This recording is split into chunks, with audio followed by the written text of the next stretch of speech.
성도 여러분, 한 주간 평안하셨습니까? 오늘 하나님께서 저와 여러분에게 주시는 하나님의 말씀은 마태복음 14장 22절부터 33절까지 말씀입니다. 제가 읽습니다. 함께 보시죠. 예수께서 즉시 제자들을 재촉하사 자기가 무리를 보내는 동안에 배를 타고 앞서 건너편으로 가게 하시고 무리를 보내신 후에 기도하러 따로 산에 올라가시다 저물매 거기 혼자 계시더니 배가 이미 육지에서 술이나 떠나서 바람이 거슬림으로 물길을 인하여 고난을 당하더라. 밤 사경에 예수께서 바다 위로 걸어서 제자들에게 오시니 제자들이 그 바다 위로 걸어오심을 보고 놀라 유령이라 하며 무서워하여 소리지르거늘 예수께서 즉시 일러 가라사대 안심하라 내니 두려워 말라.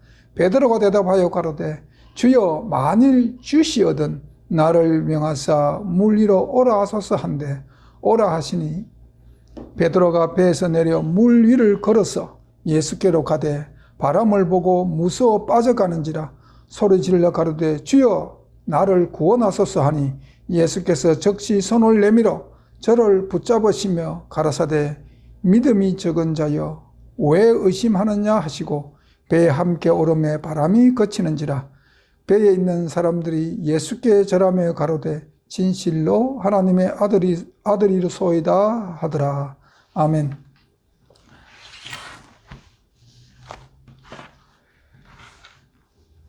이스라엘 백성들에게는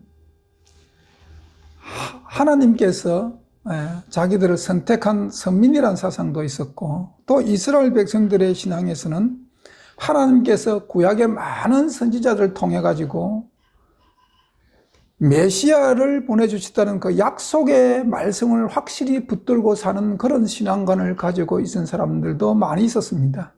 그런 사람들을 우리는 메시아닉 호흡이라고 이야기를 합니다. 메시아를 간절히 기다렸던 사람들, 그런 사람들을 메시아닉 호흡을 가지고 있었다 이렇게 이야기합니다.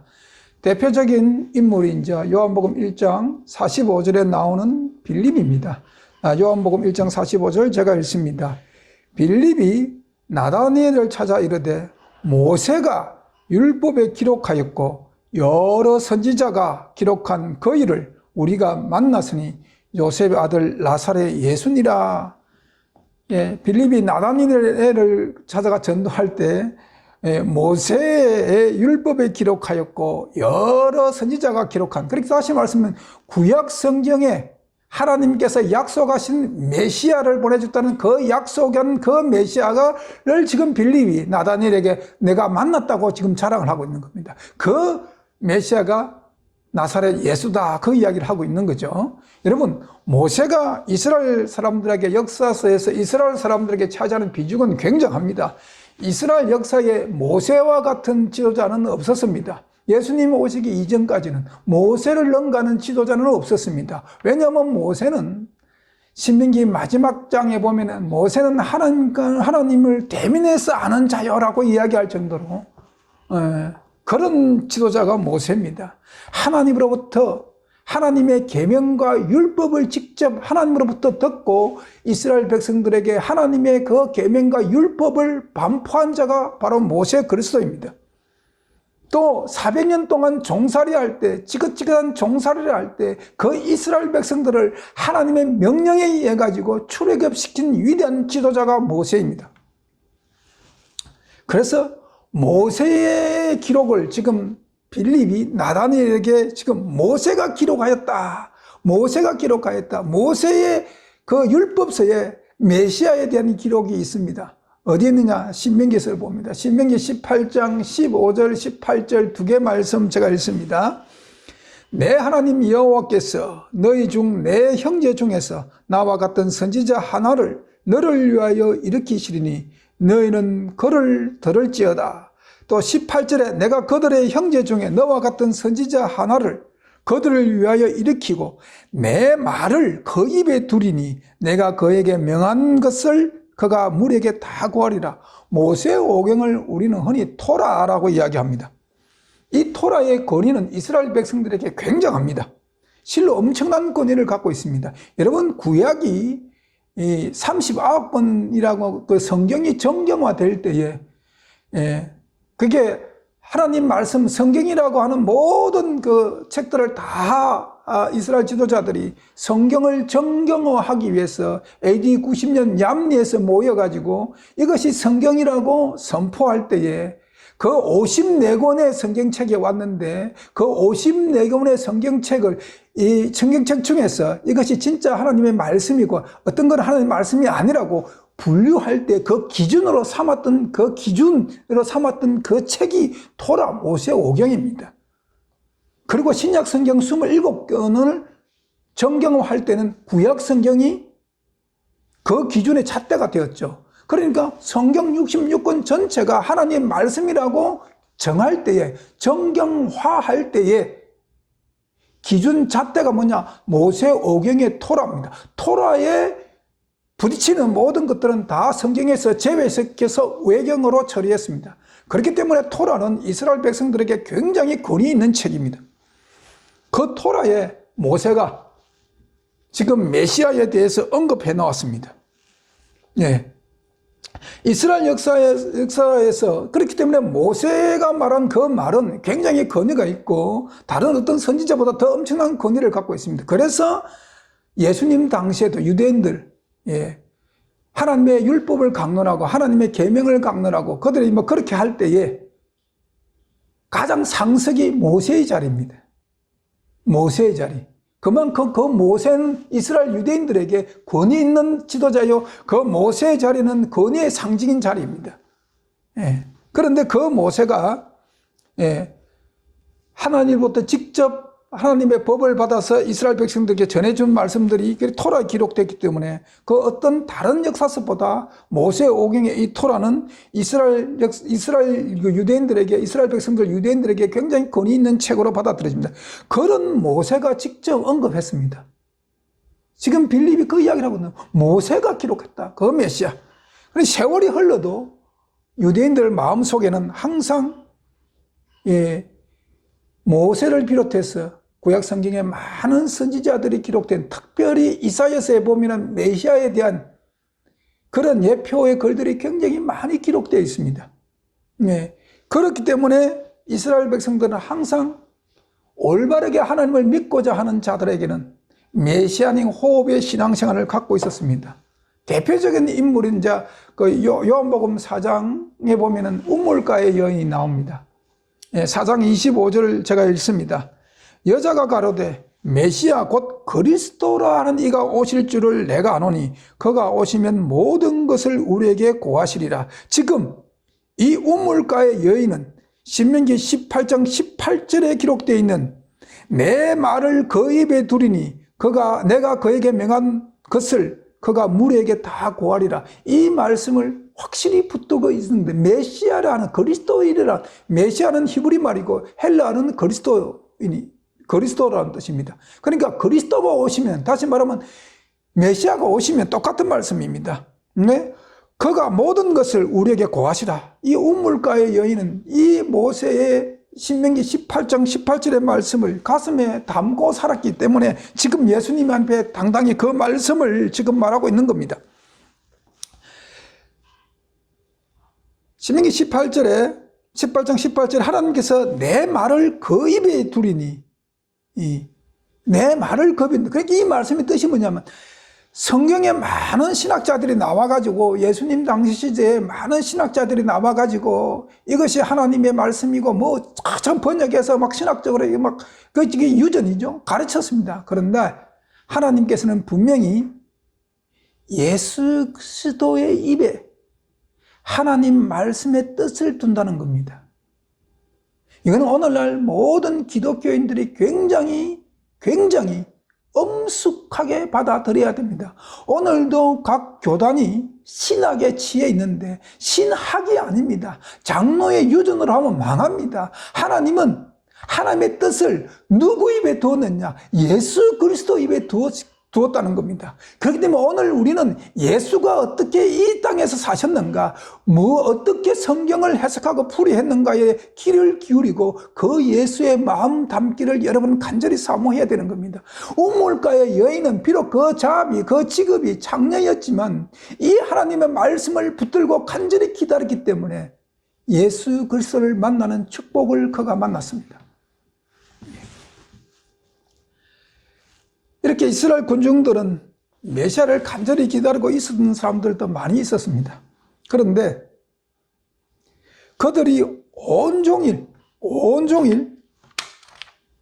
지금 예수님이 지금 저 오병이어 사건 이전에 많은 무리들이 온종일 예수님을 따라다니며 지금 하늘나라의 복음을 들었지 않습니까? 온종일 따라다니며 그들로부터 천국 복음을 들었습니다.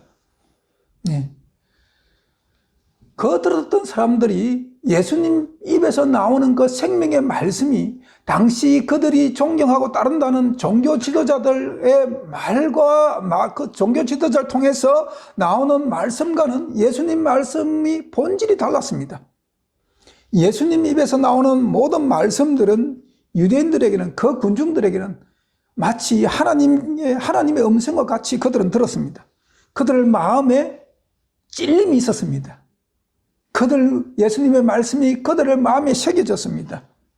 또 예수님이 행하신 그 이적들은 이건 정말 하나님의 능력이 아니면 행할 수 없는 그런 이적들을 그들은 눈으로 직접 목격했습니다. 예. 뿐만 아니라 지난 시간 때 설교했던 오병이의 이적을 그들은 체험했습니다. 보리떡 5개와 물고기 2마리로 여자와 어린아이 외에 5,000명을 먹이는, 그리고도 12바구니를 거두는 그런 이적들을 체험했습니다. 그래서 그 당시 이때에 하루 종일 예수님의 말씀을 들으면서 그 말씀이 하나님의 음성으로 그 말씀을 받고 그 마음에 새긴 사람들은 예수 그리스도가 메시아라는 확신을 가지게 되었습니다. 그런데 문제는 그들이 기다리던 메시아, 그들이 기다리는 메시아는 인간을 죄에서 구원해 줄 그런 메시아를 기다리는 것이 아니었다는 것입니다. 오늘날 많은 기독교인들이 예수님 초림 당시에 유대인들이 기다렸던 메시아를 오늘 이 시대에 다시 오실 재림 예수를 기다리는 그 믿음이, 유대인들 믿음을 가진 사람들이 이 시대 기독교인들이 굉장히 많이 있습니다. 그럼 도대체 초림 당시에 유대인들은 어떤 메시아를 기다렸는가 하는 겁니다. 분명히 그들은 메시아라는 것을 확신했습니다. 이적도 보고, 또 예수님의 그 놀라운 오병이의 이적도 체험했고, 예수님 입에서 나오는 말씀이 당시 그들이 따르던 종교 지도자들의 말씀과 권위와 본질이 다르다는 것을 느끼고 하나님의 음성으로 그들 심령에 울렸기 때문에 그들은 메시아라는 확신을 가졌지만 그들이 기다린 메시아는 아니었다는 것입니다. 그들이 기다렸던 메시아는 어떤 메시아인가 하는 거죠. 첫 번째, 그들은 어떤 메시아를 기다렸냐? 지금 예수님 당시에 유대인들은 로마 제국 하에 있습니다. 그들은 나라를 잃고 오랜 기간 동안에 바빌론에 의해서 지배를 받았고, 헬라에 의해서 지배받았고, 로마에 의해서 지배받습니다. 오랜 세월 동안에, 수백 년의 세월 동안에 이 제국들의 지배를 받았고 나라 없는 서러움을 견디기 때문에 메시아가 오면 첫 번째, 이 제국으로부터 해방시켜 줄 수 있는, 로마 제국으로부터 로마 제국을 쳐부수고 유다와 예루살렘, 이스라엘을 다시 회복할 수 있는 그런 메시아를 기다렸습니다. 그리고 유대를 지상낙원, 적과 꿀이 흐르는 땅으로 만들어줄 메시아를 그들은 기다렸습니다. 세 번째, 그들은 어떤 메시아를 기다립니까? 자신들이 요구하는 온갖 소망을 만족시켜 줄 수 있는 메시아를 기다렸습니다. 유대인들은. 그리고 네 번째, 어떤 메시아를 기다렸냐? 주변 국가들을 다 정복하여 다윗의 옛 영광을 재현시켜 줄 메시아를 기다렸습니다. 이런 메시아를 기다렸기에 그들은 예수님을 그들의 임금 삼으려고 했습니다. 그것도 억지로 잡아서 임금 삼으려고 한 것입니다. 예수님, 자기들이 기다리는 메시아 이분이 맞다.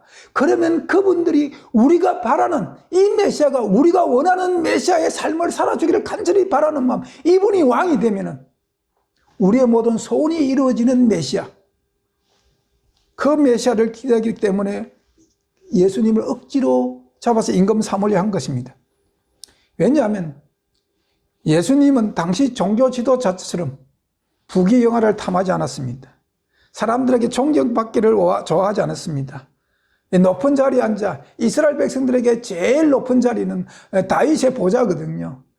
그런 높은 자리, 그런 자리를 탐하지 않았습니다. 그렇게 그런 자리를 탐하지 않았기 때문에 강제로 잡아서, 억지로 잡아서 그 자리에 앉히려고 한 겁니다. 임금 삼으려고 한 것입니다. 그런데 군중들, 유대 백성들만 그런 생각을 한 것이 아니라는 겁니다. 예수님의 제자들도 그 군중들 생각과 같았다는 것입니다. 예수님을 다윗의 보좌에 앉아 임금으로 추대하면 자기들 다 한 자리 해먹지 않습니까? 다 한 자리 할 수 있지 않습니까? 그렇기 때문에 예수님의 제자들도 이 군중들 생각과 다른 것이 없었습니다. 그래서 예수님을 다윗의 보좌에 앉아서 다윗 왕이 다스렸던 이스라엘의 부귀영화를 다시 재현시키기를 간절히 소망했습니다. 여러분, 이스라엘 역사에서 다윗 왕 때 이스라엘이 가장 부강했습니다. 주변의 모든 국가들이 다 이스라엘의 조공을 바쳤습니다. 하나님께서 아브라함에게 약속하신 젖과 꿀이 흐르는 가나안 땅을 주고 그 가나안 땅에 있는 모든 사람들을 다 쫓아내지는 못했지만 그 이스라엘과 섞여 사는 그 주변에 있는 모든 주변 국가들이 다윗 왕 이스라엘에게 굴복하고 조공을 바칠 가장 강성한 때가 다윗 왕 때입니다. 제자들도 바로 메시아가 그런 자리에 앉았어요. 그런 이스라엘의 옛 영광을 회복시켜 줄 것이라는 그런 메시아를 간절히 기다렸기 때문에 군중들과 생각이 다를 수가 없었습니다. 그래서 억지로 군중들이 예수님을 잡아 임금 자리에 앉히려 할 때 그들이 합세한 것입니다. 백성들과 제자들인 예수님을 억지로라도 임금으로 추대하기 위해서 열심히 계획을 짰습니다. 역시 열심히 플랜을 짰어요. 그런데 예수님께서 백성들과 제자들의 마음을 아시기에 지금 오늘 14장 오늘 본문에서 백성들을 해산시키게 했습니다. 왜냐하면 만약 그들의 계획대로, 군중들과 제자들의 계획대로 예수님께서 임금으로 추대된다고 만약에 가정하면 그 과정에서 당시의 종교 지도자들과 빚어질 갈등이 엄청 심할 것입니다. 안 그래도 종교 지도자는 예수를 못 잡아먹어서 안달났지 않습니까? 그런데 그 예수가 임금으로 추대된다 해보십시오. 그 당시 종교 지도자들이 가만히 있겠습니까? 예수님과 그 종교 지도자들의 갈등은 매우 심화될 것입니다. 그리고 그 심화 과정에서 어쩌면 유대 땅의 유대 백성들끼리 폭동이 일어날 수도 있고 또 폭동으로 말미암아 폭력이 난무할 수도 있을 것입니다. 하지만 무엇보다도 예수 그리스도께서 이 군중들과 제자들을 해산시키는 이유는 백성들과 이 제자들의 뜻을 받아들이면 예수 그리스도께서 이루고자 하는 영원한 영적 왕국이 건설될 수 없는 것을 예수 그리스도께서 너무나 잘 아십니다. 예수님께서 이 땅에 육신을 입고 오신 목적은 이스라엘 백성들처럼 자기가 이 땅에서 임금으로 추대되어 이스라엘의 옛 영광을 회복하는 것이 아닙니다. 예수님이 오신 목적은 하늘나라의 영원한 왕국을 재건하기 위해서 오신 것입니다. 그런데 백성들과 제자들은 그것을 깨닫지 못했습니다. 왜냐하면 이스라엘이 멸망하면서 오랜 세월 동안 포로 생활이 되었고 제국들이 그들을 다스리는 시간이 길어지니까 그들이 성경을 읽을 때에 예수님의 초림에 대한 기록도 성경에 기록되어 있고 재림에 대한 예수 그리스도의 메시아의 재림에 대한 기록도 구약 성경에 여러 곳에 기록되어 있습니다. 그런데 초림에 대해 기록되어 있는 것이 그들 가슴에 와닿지 않습니다. 지금 내 현실이, 우리의 현실이 이러니까 이 현실을 타개하기 위한 간절한 바람 때문에 예수 그리스도가 초림에 오셔서 그가 하나님의 뜻을 이루기 위해서 어떤 삶을 살아야 되는가를 기록되어 있는 구약 성경, 이 그들의 가슴을 울리지 않고 그들 가슴에 와닿지 않았습니다. 오직 그들의 목적, 그들의 초점은 예수 그리스도가 이 땅에, 메시아가 이 땅에 오시면은 자기들이 원하는 이스라엘의 옛 영광이 회복되기만 간절히 기다리다 보니까 재림 예수에 대한 기록이 당시 이스라엘 백성들이 초림 예수가 와서 해야 될 일로 받아들이기 시작한 것입니다. 그러니까 초림 예수와 재림 예수의 구별을 못할 뿐만 아니라 초림 예수의 사명을 묻어버리고 재림 예수의 사명이 곧 초림 예수의 사명인 것으로 그들은 받아들였습니다. 여러분, 초림 메시아의 모습이 어떻습니까? 우리 이사야서에 보면 그 기록이 잘 기록되어 있습니다. 이사야 52장에 14절과 15절 두 계절에 보면 14절은 초림 예수의 모습이고 15절은 재림 예수의 모습입니다. 제가 읽습니다. 14절과 15절. 여러분 14절과 15절은 구분해서 생각해야 됩니다. 14절은 초림 예수의 모습이고 15절은 재림 예수의 모습입니다. 이 왕에는 그 얼굴이 타인보다 상하였고 그 모양이 인생보다 상하였으므로 무리가 그를 보고 놀랄 것이거니와 이렇게 기록되어 있습니다. 초림 예수 때는 예수님의 그 모습이 상한다는 겁니다. 그런데 15절에 후에는 재림 때입니다. 그가 열방을 놀랄 것이며 열왕은 그를 위하여 입을 봉하리니 이는 그들이 아직 전파되지 아니한 것을 볼 것이요 아직 듣지 못한 것을 깨달을 것임이라 하시니라. 이건 재림에 관한 기록입니다. 그런데 14절의 말씀을 덮어버렸기 때문에 15절에 예수님이 땅에 오시면 15절이 후일에 일어날 일을 갖다가 자꾸 초림 예수의 사명에 초점을 맞춰버리다 보니까 이사야 53장 전체를 지금도 유대인들은 금서입니다. 초림 예수가 이 땅에 오셔서 당해야 할 그런 일들이 이사야 53장 1절부터 쭉 같이 기록되어 있는데 이건 이 시대, 유대인 당시, 예수님 당시뿐만 아니라 이 시대의 유대인들에게도 이사야 53장은 금서입니다. 읽으면 안 되는 장입니다.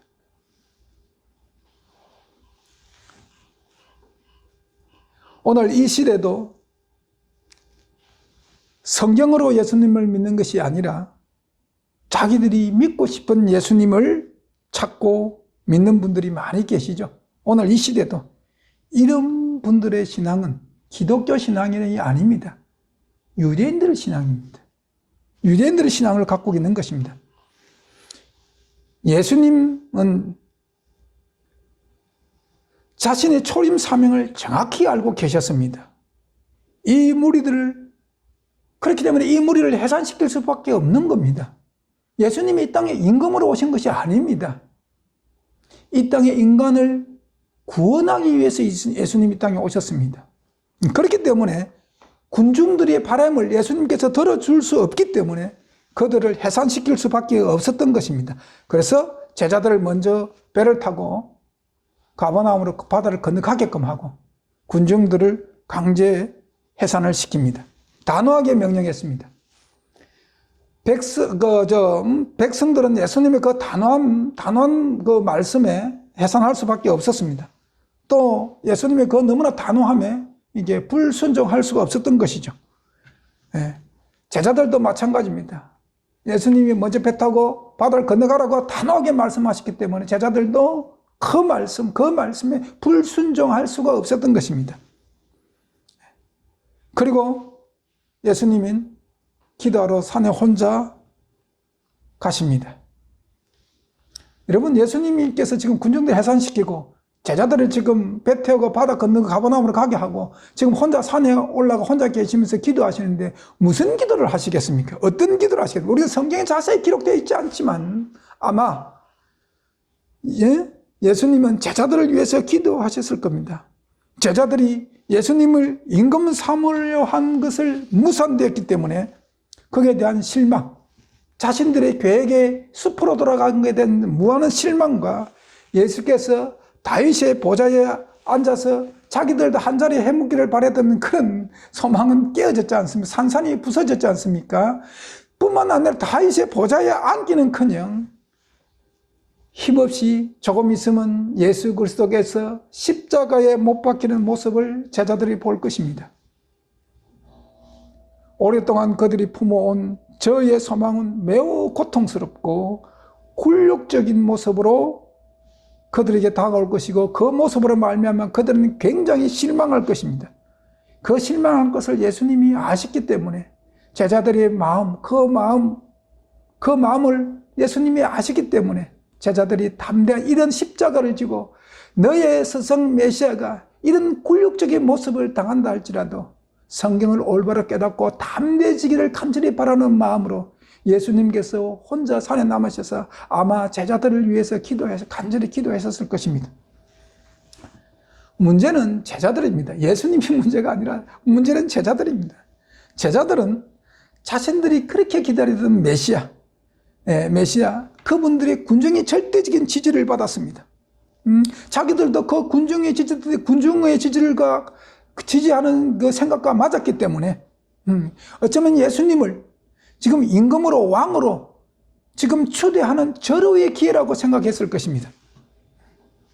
그리고 예수님이 이스라엘 임금으로 앉았어요.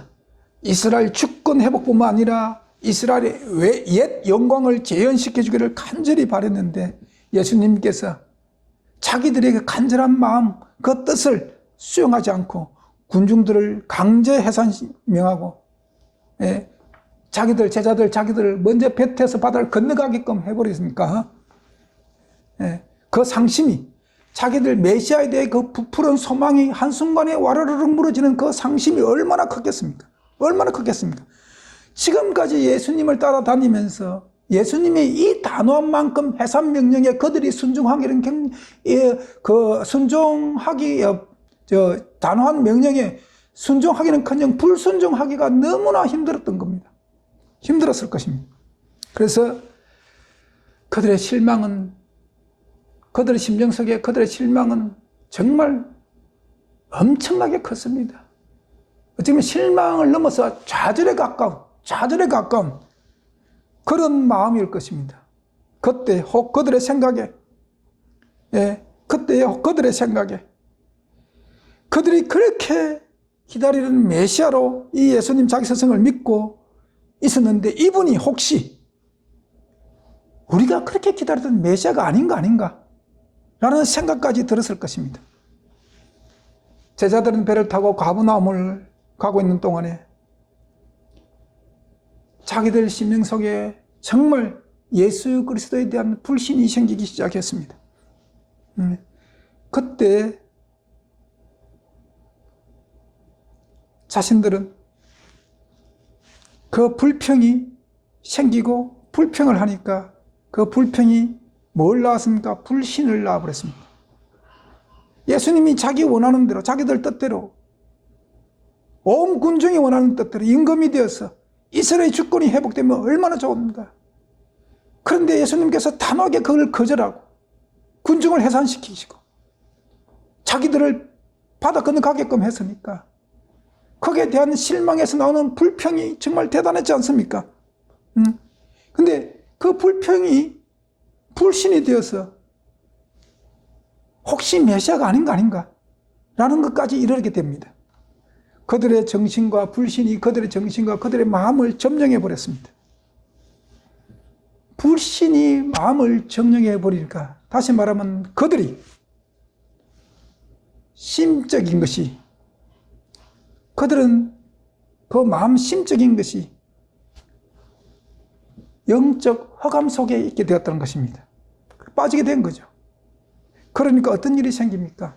오늘 24절에, 본문 24절에 배가 이미 육지에서 술이나 떠나서 바람이 거슬림으로 물길을 인하여 고난을 당하더라. 여러분, 예수님이 제자들 배 타고 건너가라고 명할 때는 바다는 고요했습니다. 조용했습니다. 그들의 불신이, 그들의 심령 속에 불신이 일어나기 전까지 바다는 고요했습니다. 그런데 불평이 불신이 되고 예수 그리스도가 혹시 메시아가 아닐 수도 있다는 그 불신이 생기니까 갑자기 바다에 그 청명한 날씨 가운데 갑자기 바다에 태풍이 그들을 엄습합니다. 물길을 인하여 그들이 고난을 당합니다. 정말 상상하지도 못하고 이런 일이 있을 것이라고 생각하지도 못하고 준비도 전혀 되어 있지 않는 상태에서 갑자기 바다에 태풍이 불어온 것입니다. 예상하지 않는 태풍이 불어오니까 그들은 몹시 당황했습니다. 엄청 당황했습니다. 태풍이 지금 배를 삼키려고 하고 있는 겁니다. 배가 삼켜지면 그들은 죽습니다. 그들은 죽습니다. 갑자기 불어닥친 태풍에 그들은 어쩔 줄을 몰랐습니다. 조금까지만 해도 예수 그리스도 자기 스승 예수님께 대해서 불평과 불신으로 갔던 생각들이 이제는 태풍과 맞서느라고 그거 다 잊어버렸습니다. 내가 지금 사느냐 죽느냐에 지금 갈림길이 서 있기 때문에 그들은 어부지 않습니까? 어부 출신들이 많이 있지 않습니까? 배를 잘 다스립니다. 그래서 그들이 갖고 있는 그런 산 경험과 지식과 노하우를 가지고 이 바람에 맞서서 배를 지키려고 안간 힘을 쓰고 있는 겁니다. 하지만 바람은 점점 더 거세지고 그들의 힘은 점점 빠져갑니다. 그들은 힘써 노를 저어 보았지만 배는 점점 더 바람 위에서 자꾸만 떠밀려 내려갑니다. 마침내 제자들의 한계에 부딪힙니다. 이들이 어찌할 바를 모르고 노젓기를 단념하고 말았습니다. 그들은 허감과 태풍 앞에 속수무책으로 당하고 있었고 그들 스스로가 우리가 이 태풍과 허감에서 우리가 어찌할 수 없는 속수무책이라는 것을 그들은 스스로 깨닫기 시작했습니다.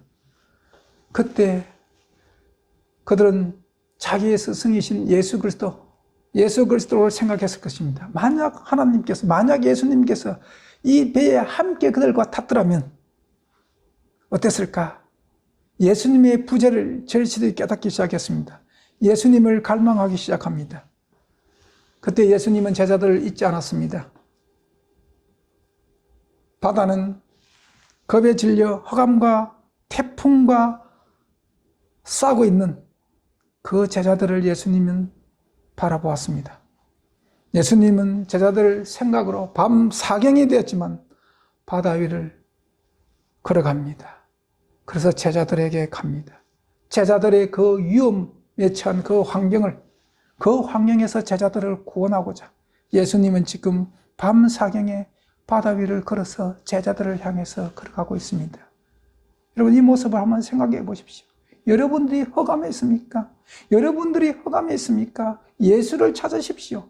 예수님은 물 위를 걸어서라도 우리에게 달려오시는 그런 분이십니다. 그런 분이십니다. 그때에 제자들 앞에 물체가 나타납니다. 바다 위를 걸어서 오는 그 물체의 정체가 자기들의 스승인 예수인 줄 알지 못했습니다.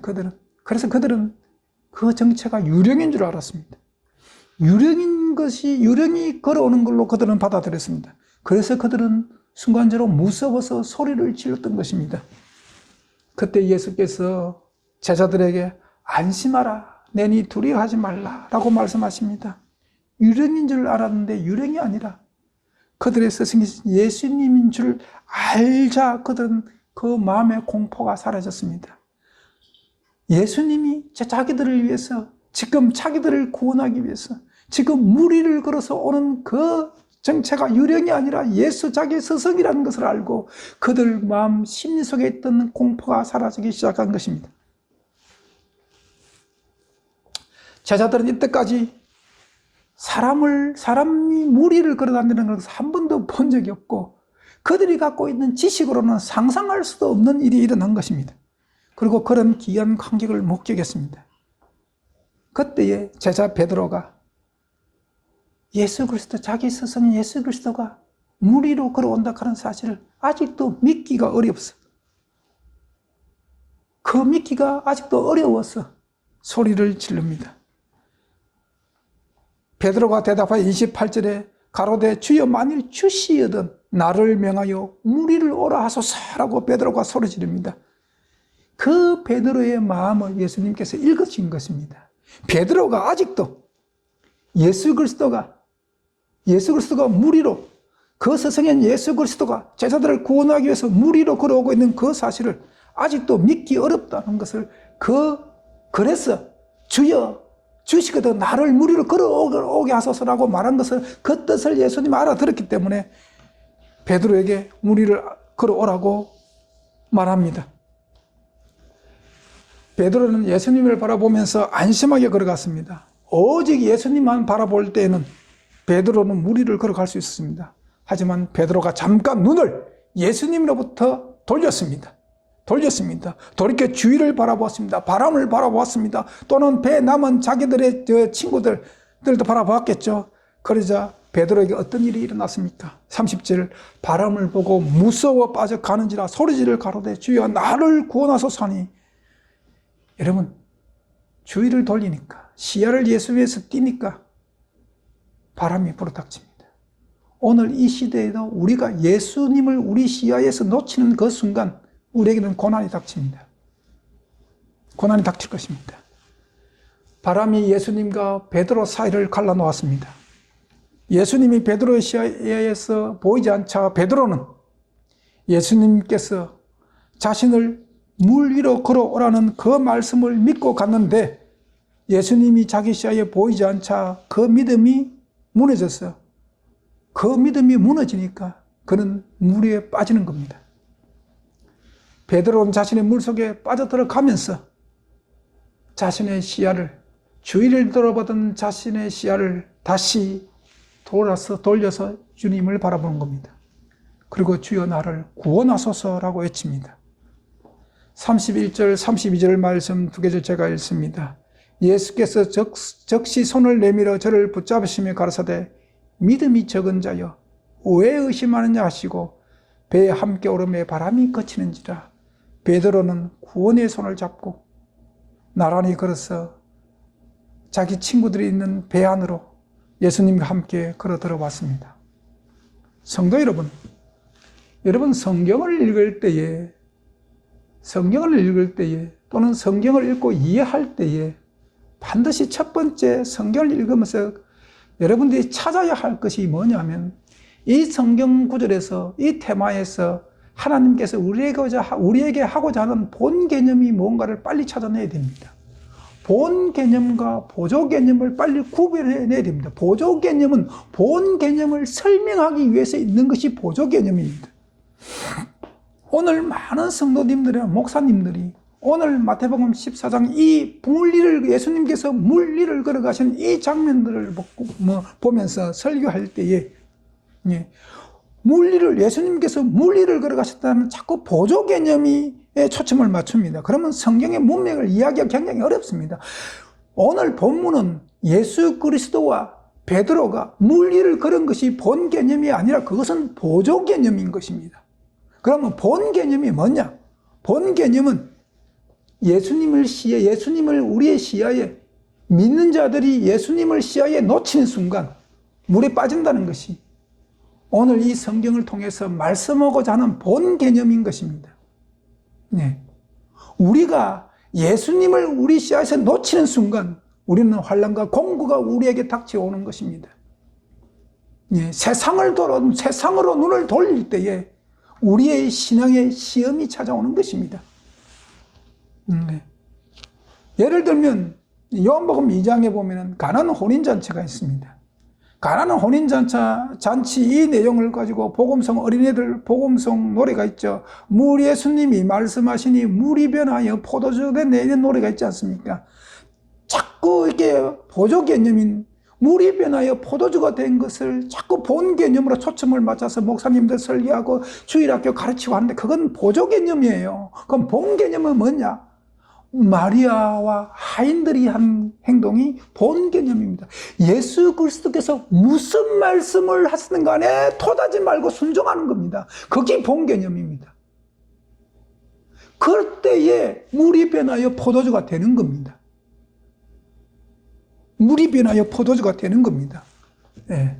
그래서 성경을 읽을 때에 본 개념과 보조 개념을 확실히 빨리 찾아내고 구별할 줄 알아야 됩니다. 그래야 성경을 이해하는 데 굉장히 도움이 되고 성경 문맥을 맞추는 데 굉장히 도움이 되는 것입니다. 예. 성도 여러분, 우리가 살면서 공경을, 어려운 환난, 공경이 닥쳐올 때 베드로와 같을 때가 우리는 참 많습니다. 우리는 연약한 육체를 가진 인간이라서 베드로와 같은 이런 행동을 취할 때가 참 많습니다. 우리는 우리의 눈을 구주교로 고정시키는 대신에 파도를 바라보는 때가 많죠.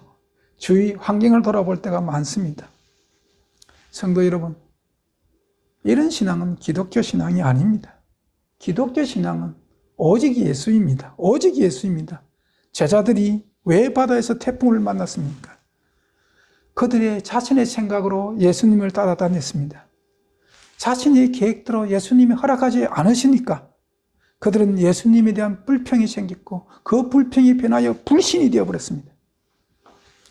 불평의 기회는요, 우리의 대적 원수 마귀가 절대로 이 불평하는 사람들 불평의 기회를 놓치지 않습니다. 그 불평을 틈타서 마귀가 들어와서 우리의 심령 속에 불신을 심는 겁니다. 불신을 집어넣는 거죠. 오늘 이 시대를 사랑하는 많은 기독교인 여러분, 성경대로 예수님을 믿어야 합니다. 예수님은 당신들의, 우리들의 뜻을 이루어주기 위해서 이 땅에 오신 것이 아니라 예수 그리스도는 아버지의 뜻을 이루기 위해서 이 땅에 오신 것입니다. 아버지의 뜻은 세상의 부귀 영화를 여러분에게 주는 것이 아니라 영원한 천년왕국, 영원한 왕국, 하늘나라를 여러분들에게 상속해 주는 것입니다. 예수님은 우리를 영원한 왕국에 상속받기 위해서 이 땅에 육신을 입고 오셨습니다. 그리고 그 뜻을 다 이루셨습니다. 진정 여러분의 소망이 하늘나라에 있습니까? 그러면 오직 예수만 바라보십시오. 세상을 바라보는 순간 여러분은 실족합니다. 특별히 이 마지막 시대를 살아가는 우리 이란시교회 모든 성도 여러분 뿐만 아니라 모든 기독교인 여러분, 기독교는 오직 예수를 바라보는 겁니다. 세상을 바라보면 실족합니다. 오직 예수에게서만 의가 있습니다. 그 예수님께서 세상이 어떠하든지 간에 자기를 바라보며 자기를 따르고 자기 말에 순종하고 그렇게 사는 자들, 그런 자들은 그분이 책임지십니다. 책임지시고 지키십니다. 세상이 폭동이 일어나고 세상이 지각이 변동되고 세상에 어떤 일이 일어난다 할지라도 예수 그리스도를 바라보고 가는 그런 자들은 예수님이 자기 이름을 걸고 그분들을 지켜내십니다. 그걸 믿어야 됩니다. 네. 우리 이사야 43장 1절에서 3절 말씀 제가 읽습니다. 야곱아, 너를 창조하신 여호와께서 이제 말씀하시느니라. 이스라엘아, 너를 조성하시는 자가 이제 말씀하시느니라. 너는 두려워 말라. 내가 너를 구속하였고 내가 너를 지명하여 불렀나니 너는 내 것이라. 내가 물 가운데로 지날 때에 내가 함께 할 것이요 강을 건널 때 물이 너를 침몰치 못할 것이며 내가 불 가운데 행할 때 타지도 아니할 것이요 불꽃이 너를 사르지도 못하리니 대저 나는 여호와 내 하나님이요 이스라엘의 거룩한 자요 내 구원의 자임이로다. 하나님의 말씀은 변개치 않습니다. 이사야 43장 1절, 3절, 1절에서 3절까지 말씀을 여러분 가슴속에 새겨야 됩니다. 여러분은 예수를 붙들고 가시면 여러분 물길 가운데도 물이 여러분을 침몰시키지 못하고 불 가운데도 불이 여러분을 사르지 못한다는 것입니다. 하나님의 말씀은 변개치 않습니다. 그분은 지금 이사야 43장 1절에서 3절까지 이렇게 우리에게 약속하셨습니다. 세상을 바라보면서 저희 진리의 복음을 받아들였다가 잠시 머물다가 떠나가신 분들을 볼 때, 성도님들을 볼 때 제가 정말 가슴이 아프거든요. 아프다 못해 쓰라립니다. 쓰라립니다. 정말. 예수님께서 여러분의 모든 생애를 지키시고 보호할 것입니다. 자기의 말에 순종하는 자들에게 어떤 환경에서도 여러분을 지킵니다. 예수 그리스도께 여러분의 삶을 거세요. 생명을 거세요. 여러분의 뜻과 예수님의 뜻이 맞지 않으면 여러분의 뜻이 잘못된 겁니다. 예수 그리스도가 그분이 오직 의입니다. 내 뜻을 꺾어버리고 내 뜻을 버리고 예수께로 나아가십시오. 주위 사람들로부터 체면, 내 자신의 평판, 자신의 안위, 이런 것 때문에, 이런 것이 내가 예수께 나아가는데 체면과 평판과 안위가 여러분 혹시 장애가 되십니까? 그런 분들은 진리 못 받아들입니다. 진리 받아들일 수가 없습니다. 온전히 예수님의 제자가 될 수 없습니다. 진리를 쫓아가는 데는, 다시 말하면 예수님을 쫓아가는 데는 내 체면도 버려야 되고 내 평판도 버리고 내 안위도 버려야 되고 나의 삶을 그대로 통째로 예수 그리스도께 맡겨야 되는 겁니다. 그래야 합니다. 세상을 바라보면 여러분 물에 빠집니다. 베드로처럼. 예수님께 올인하지 않는 자는 항상 실족의 위험을 가지고 살고 있는 것입니다. 여러분, 오늘 이 시대에 살아가는 많은 기독교인들, 예수님을 구주로 모시고 믿는다 하는 많은 사람들, 하나님을 아버지라고 부르는 많은 사람들에게 예수님께서 오늘 이런 질문을 하실 것입니다. 너희가 정말 나에게 너의 삶을 걸고 올인하고 있는가? 한번 스스로 물어보라 라고 질문할 것입니다. 그러면서 예수님께서 말씀하십니다. 믿음이 적은 자여 왜 의심하느냐라고 말입니다. 저와 여러분은 이런 질책받지 않기를 간절히 소망합니다. 기도하시겠습니다. 하나님 아버지 감사합니다. 예수님은 끝까지 우리를 책임지십니다. 우리가 물 가운데 간다 할지라도 우리를 삼키지 못하고 우리가 불 가운데 지나간다 할지라도 그 불이 우리를 태울 수 없다는 것을 오늘 이 시대를 살아가는 많은 기독교인들이 가슴에 새기게 하여 주시옵소서. 여호와 하나님, 그분이 우리를 지명하여 불렀습니다. 우리는 그 부름에 순종하면 모든 것은 주님께서 책임지십니다. 이것이 기독교입니다. 사랑하는 우리 모든 성도님들이 이런 신앙으로 살아가게 하여 주시옵소서. 이 마지막 때에 우리에게 필요한 믿음은 바로 이런 믿음인 것을 올바로 깨닫게 하여 주시옵소서. 예수님 이름으로 기도합니다. 아멘.